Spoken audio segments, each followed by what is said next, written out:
नमस्कार दोस्तों, आपके अपने चैनल टेक्स विद में स्वागत है। तो चलिए कर शुरू करते हैं आज की वीडियो। आज की वीडियो में आपको बताऊंगा एनुअल रिटर्न जीएसटी रिपोर्ट के बारे में, जो आपका लेटेस्ट 24-25 का है। यहाँ पे एनुअल रिटर्न में गए, सबसे पहले आप समझ लीजिए कि इस बार हमारा क्या चेंज हुए। जो आपका 24-25 का है उसकी ड्यू डेट 30/6/25 है, मतलब 30 जून 25 है, इसलिए आराम से देख के कायदे से फाइल करिएगा। ठीक है, अभी हमारे पास टाइम है, वैसे 23 मई है, आप कर सकते हैं आराम से। पहला तो ये हमारा 30 अप्रैल होता था, अब यह हमारा 30 जून हो गया। पहली चेंज ये हुआ है।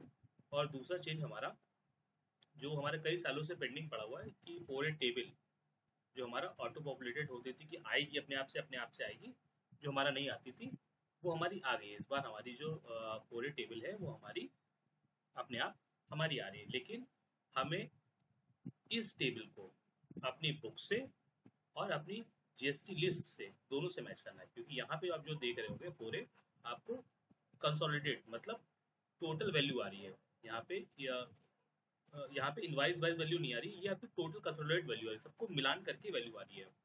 ठीक है, एक पार्टी से जितनी आपने परचेज करी है minus trade note, net value आ रही है। ठीक है, तो इसके लिए आपको क्या करना पड़ेगा, यहाँ पे सर्विस में गए, उस लिस्ट को पाने के लिए सर्विस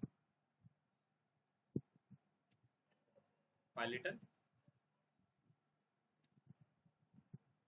24-25 जनवरी से मार्च, डाउनलोड अप्रैल मई जून से जनवरी मार्च हो गया, जनरेट डाउनलोड कर लिए,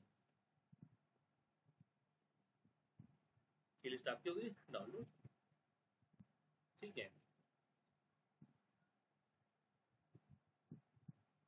इसको आप खोल लीजिएगा। यहाँ पे देखिए आपको बिटू भी दिख रहे होंगे सारे इनवाइस वैल्यू, ये इनवाइस वाइज वैल्यू मतलब आपको सारे इनवाइस आपको दिख रहे हैं। और ये आपको क्रेडिट नोट सारे दिख रहे हैं आपको, जो आपको क्रेडिट नोट है।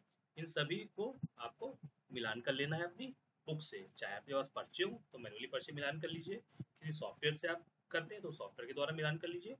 तो आप इसको मिलान करके ही फाइल करना है।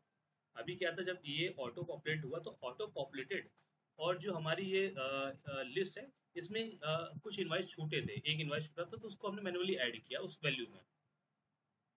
तो ये चीज ध्यान रखिए कि आपको मिलान करके ही फाइल करना है। आपको ये नहीं कि आ गया तो यही हमारा सही है, क्योंकि अभी जो ये लिस्ट है जो मैंने डाउनलोड करी है और जो ऑटो पॉपुलेटेड है उसमें भी डिफरेंस था। एक पार्टी का एक इनवाइस कम आ रहा था यहाँ पे, तो इस इनवाइस को हमने बाद में मैनुअली ऐड किया है। ठीक, यहाँ पे एनुअल आपको वैल्यू भरनी है प्रीवियस फाइनेंशियल ईयर की। ये आपको कहाँ से मिलेगी, एनुअल रिटर्न में जाइएगा, 23-24 के जाइएगा, सर्च करिएगा, यहाँ पे जाइएगा, क्लिक मारिएगा, फिर डाउनलोड समरी पीडीएफ या डाउनलोड कर लीजिएगा, ये आपका खुल जाएगा। और कॉलम अच्छे पे जाएंगे तो आपको ये दिखिए 159/430, और यहाँ पे एनुअल रिटर्न में जाके वापस आप चेक कर लीजिएगा।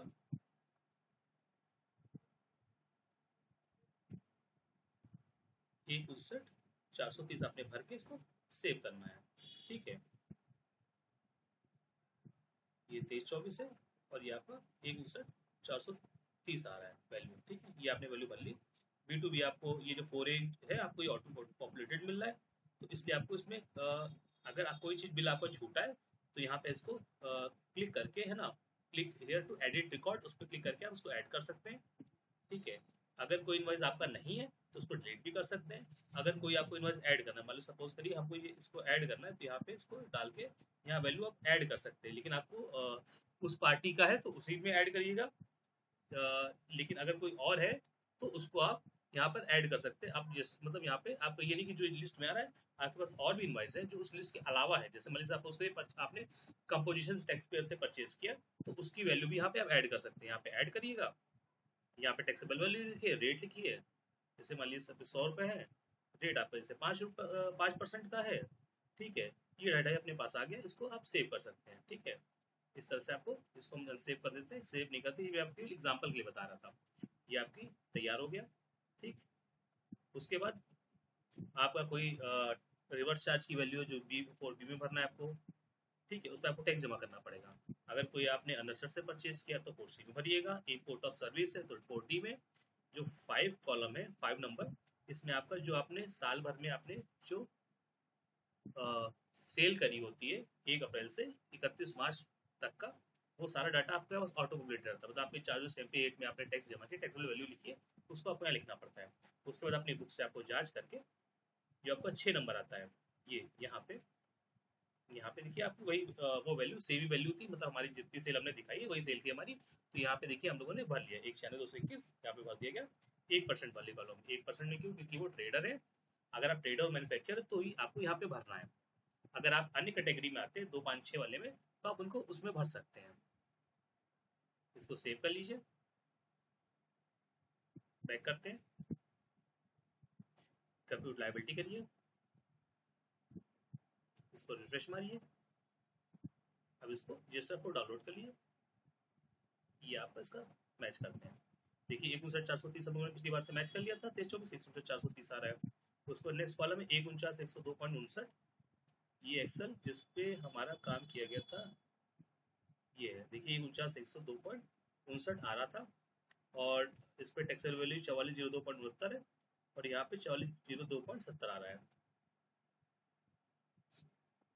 149,102.59 है ना, और 4402.69।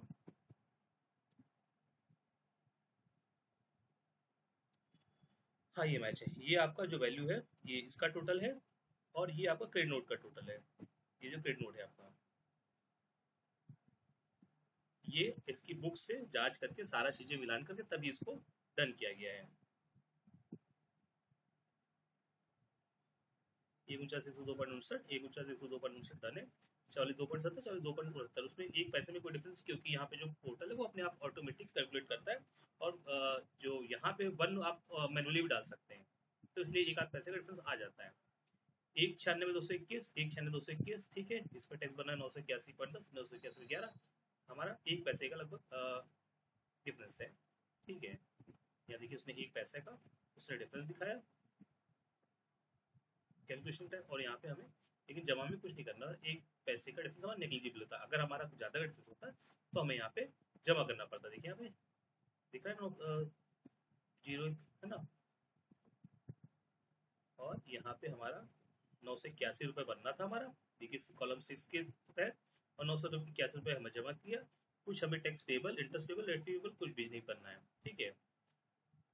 और ये ध्यान रखिए कॉलम 6 आपको जरूर भरना है, इसको मत छोड़िएगा। कई कई लोग कई पिछले सालों में जो 6 नंबर है उसको छोड़ देते, तो निगेटिव उसमें आ जाता था, बहुत उसमें दिक्कत हुई थी। तो इसे ध्यान रखिए कॉलम 6 आपको भरना है, ठीक है। ये देखिए वैल्यू यहाँ पे दिख रही है आपकी। अब ये वैल्यू आपकी डन है, ठीक है। अब आपको प्रोसेस टू फाइल करना है। ये पूरे हम लोग चेक कर चुके हैं, 4B 4C और 4D में कुछ है नहीं हमारा। 5 ऑटो पॉपुलेटेड है, मतलब अपने आप से आता है, ठीक है। हमें अपने हिसाब से बुक्स की जांच करके सेल जो हमारी है वही हमने फिर भर दिया है। 196,221 दिखाई थी, 196,221 हमारी है, ठीक है। दोनों का टैक्स है, 1 पैसे का डिफरेंस है हमारा। हमारी कॉलम 6 में हमारा 10 बनना, और हमने सेम जरूरत में 11 जमा कर दिया, मतलब 1 पैसा हम लोगों ने ज़्यादा जमा किया, ठीक है। तो 1 पैसे का रिफंड तो नहीं मिलेगा, ठीक है। तो बस ये हो गया डन हमारा। इसको कंटिन्यू करेंगे, यहाँ पे क्लिक मारेंगे, और वैसे तो रजिस्टर यूज़ किया, इसको फाइल ये किया, यस, और इसको ABC वेरीफाई करके इसको डन कर देना है। चलिए ठीक है, बस आज की वीडियो में इतना ही रखते हैं, मिलते हैं नेक्स्ट वीडियो में। हाँ अगर आपको कुछ क्वेरी हो तो आप मुझसे पूछ सकते हैं, और अगर वीडियो पसंद आई तो उसको लाइक और हमारे चैनल को सब्सक्राइब कर सकते हैं। धन्यवाद।